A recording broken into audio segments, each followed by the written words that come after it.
अस्सलामु अलैकुम नाज़रीन, मैं हूँ आपकी मेज़बान नाइला भट्टी और नजर डालते हैं आज की अहम तरीन खबरों पर।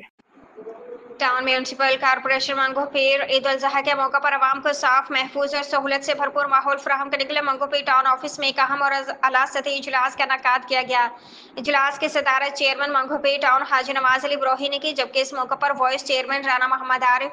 Municipal commissioner Agha Khaleeq, director sanitation XEN, मुंतखब काउंसिल मेंबरान और सॉल्ट वेस्ट मैनेजमेंट बोर्ड के जोनल मैनेजर इंतखाब हैदर समेत दीगर मुतल्लिका अफसरान शरीक हुए। इजलास में ईद उल ज़ुहा के तीनों दिनों के लिए एक जामे और मरबूत सफाई और आलाइशें उठाने का प्लान तरतीब दिया गया, जिसके तहत मंगोपीर टाउन के तमाम इलाकों बिलखसूस गुंजान आबादियों, रहायशी महलों और तमाम यूसीज में सैनिटेशन के अमले की 24 घंटे मौजूदगी को यकीनी बनाने की हिदायत दी गई। तमाम सैनिटेशन स्टाफ को ईद के 3 दिन पाबंद किया गया कि किसी की गैर हाजिरी बर्दाश्त नहीं की जाएगी। चेयरमैन हाजी नवाज अली ब्रोही ने तमाम अदारों को हंगामी बुनियादों पर फ़ाल किरदार अदा करने की सख्ती से हिदायत दी, ताकि आवाम को किसी किस्म की जहमत न उठानी पड़े।